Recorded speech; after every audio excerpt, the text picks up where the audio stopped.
বার্সেলোনার সবচেয়ে খারাপ সময়, যে মানুষটা আশার আলো নিয়ে এসেছিল, আজকে বলবো তারই বিদায়ের গল্প। Robert Lewandowski. সিজনটা ছিল 2022-23 সিজন, যখন লেভানডস্কি বায়ার্ন মিউনিখ থেকে এই ধুঁকতে থাকা বার্সেলোনাতে জয়েন করে। বার্সেলোনার এর আগের সিজনটাও ছিল যাচ্ছে তাই সিজন। 2020-21 সিজনে যখন লিওনেল মেসি ক্লাবটা ছাড়তে বাধ্য হয়, তারপর থেকে কিন্তু আমাদের ক্লাবের অবস্থা যাচ্ছে তাই। মানে আমাদের কাছে পর্যাপ্ত প্লেয়ার নেই যে এখানে গোল স্কোর করতে পারে, অথবা আমাদের সে ট্রফি জিতার যে ক্ষুধা ছিল, ওই ক্ষুধাটাই হয়তোবা মিটে গিয়েছিল। এরকম একটা সাইডে লেভানডস্কি জয়েন করার চিন্তা করে, এন্ড শুধু চিন্তা করে না, মোটামুটি বায়ার্ন মিউনিখের ম্যানেজমেন্টের সাথে একটা ফাইট করে লেভানডস্কি কিন্তু ওই ক্লাব ছেড়ে বার্সেলোনাতে জয়েন করে। লেভানডস্কি চাইলে কিন্তু আরো 3-4টা সিজন, যে সিজনগুলো বার্সেলোনাতে কাটিয়েছে অথবা এখন পর্যন্ত কাটাচ্ছে, এই সিজনগুলো কিন্তু ইচ্ছা করলে বায়ার্ন মিউনিখে ইজিলি কাটাতে পারতো। এন্ড সে হয়তোবা আরো যেখানে বার্সেলোনার সাথে 3টা লা লিগা ট্রফি জিতছে, ওইখানে বায়ার্ন মিউনিখের সাথে কিন্তু 4টা বুন্দেসলিগা টাইটেল জিততে পারতো। ইভেন ইউসিএল এ হয়তোবা আরো ভালো ফাইট দিতে পারতো এই বায়ার্ন মিউনিখের সাইডের সাথে। ইভেন হয়তোবা লেভানডস্কি ব্যালন ডিওরের কন্টেন্ডারও হতে পারতো, কিন্তু না। Lewandowski chose to join Barcelona and maybe help us. না হলে একজন প্লেয়ার যে কিনা অলরেডি বায়ার্ন মিউনিখে মানে নিজের ক্লাবে অ্যাজ এ লিজেন্ড খেলতেছে, and he has been doing tremendous job. Even বার্সেলোনাতে জয়েন করার আগের সিজনেও বায়ার্ন মিউনিখের হয়ে লেভানডস্কি 50টা গোল স্কোর করছে, হুইচ ইজ অ্যামেজিং। কিন্তু ব্যাপারটা এমন নয় যে বার্সেলোনাতে জয়েন করে সে গোল স্কোর করা ভুলে গেছে। বার্সেলোনার সাথে ফার্স্ট সিজনে লেভানডস্কি 46 ম্যাচে 33টা গোল স্কোর করে, and he went on to win the Pichichi award.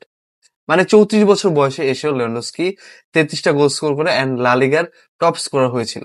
তো this is Robert Lewandowski, this is pure class. আপনি হয়তো জেনে অবাক হবেন যে বার্সেলোনাতে লিওনেল মেসি যাওয়ার পরে যে একটা বড় নামের অভাব ছিল, সেটা কিন্তু রবার্ট লেভানডস্কি পূরণ করেছিল।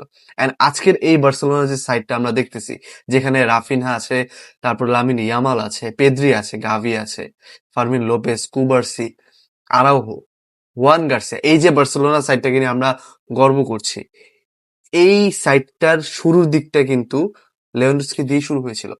লাইক হয়তোবা লেভানডস্কি যদি এই ক্লাবে জয়েন না করতো, হয়তোবা আমরা ক্লাবটাকে ওইভাবে সমীহ করেও দেখতাম না। লাইক যারা হেটার্স আছে, অথবা যারা হয়তোবা বার্সেলোনার এই ডাউনফলটা অনেক এনজয় করছিল, তারা হয়তোবা আজকের দিনে এসে বার্সেলোনাকে সমীহ করে দেখছে। কিন্তু 2022-23 সিজনে যখন লেভানডস্কি ক্লাবটাতে জয়েন করে, তখন কিন্তু আমাদের অবস্থা এমন ছিল না।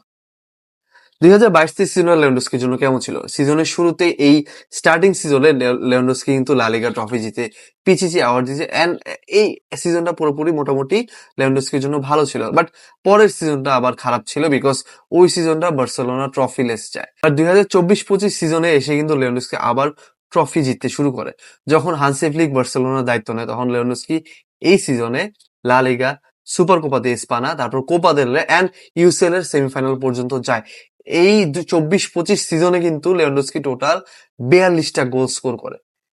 ক্যান ইউ রিয়েলি ইমেজিন 36 বছর বয়সী একটা স্ট্রাইকার 42টা গোল স্কোর করছে আপনার ক্লাবের হয়ে? What else you want from him? হ্যাঁ, অবশ্যই এই সিজনটাতে এসে মোটামুটি তার যে বয়সের কারণে তার যেই সমস্যাগুলো, এগুলা এভিডেন্ট হয়ে গিয়েছে। এই সিজনটা ইনজুর্ডও ছিল বেশ কিছু সময়, সো মোটামুটি বলা যায় যে হয়তোবা এই সিজনটাই তার ক্লাবের হয়ে লাস্ট সিজন হওয়াটাই যৌক্তিক। And yes, he is finally living the club after having 4 tremendous season. আপনি হয়তো মানতে বাধ্যই হবেন যে লেভানডস্কির মতো স্ট্রাইকার, যে কিনা তার নিজের ক্লাবে অলরেডি একজন প্রুভেন স্ট্রাইকার, সে কন্টিনিউয়াসলি গোল স্কোর করছে, ট্রফি জিততেছে, ইভেন সে অ্যাজ এ লিজেন্ড এই ক্লাব থেকে বিদায়ও নিতে পারে, বাট স্টিল 33-34 বছর বয়সে এসে সে একটা নতুন চ্যালেঞ্জ নিল, অ্যান্ড বার্সেলোনার মতো একটা ধুঁকতে থাকা মানে একটা ভাঙাচোরা ক্লাব মোটামুটি, এই ক্লাবে জয়েন করলো, and he has been successful hair.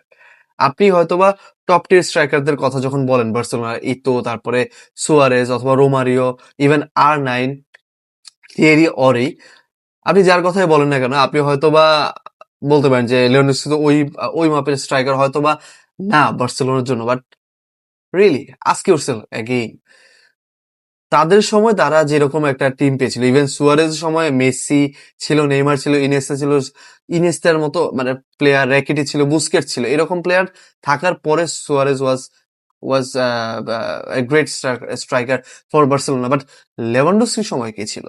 Lamine Yamal একটা ইয়াং প্লেয়ার, সে নিজেকে প্রুফ করছিল। রাফিনহা যেখানে একটা নতুন রোল পেল বার্সেলোনাতে, সেও মোটামুটি নিজেকে নতুন করে আবিষ্কার করছিল। পেদ্রি ইয়াং প্লেয়ার, মানে মোটামুটি লেভানডস্কি ছাড়া বাকি সবাই ছিল inexperience player, at least in the mid and in the front line. এরকম একটা টিম নিয়ে লেভানডস্কি স্কোর মেনি গোলস, মানে তার মনে হয়, আমি যদি ভুল না করি, মোটামুটি 120টার মতো গোল আছে বার্সেলোনার হয়ে, এন্ড 7টা ট্রফি জিতছে এই 4 সিজনে বার্সেলোনার হয়ে। It's not normal, right? আপনি এরকম একটা টিমে এসে সাকসেসফুল হওয়াটা, এটা কখনোই আসলে নর্মাল না। এন্ড এরকম একটা টিমকে আপনি আপনার ক্যারিয়ারের পিক টাইমে চুজ করাটাও, it's not a it's not an easy decision for any player in the world. So আমি আসলে জানি না লেভানডস্কি লাইক কেন বার্সেলোনা চুজ করছিল, but yes, he really help us. হয়তোবা লেভানডস্কি জয়েন না করলে আমাদের ক্লাবটা হয়তো আজকের এই সিচুয়েশনে হয়তো আমরা আজকে দেখতেই পারতাম। So yes, thank you Lewandowski. Thank you Lewandowski for choosing Barcelona in their maybe the worst time.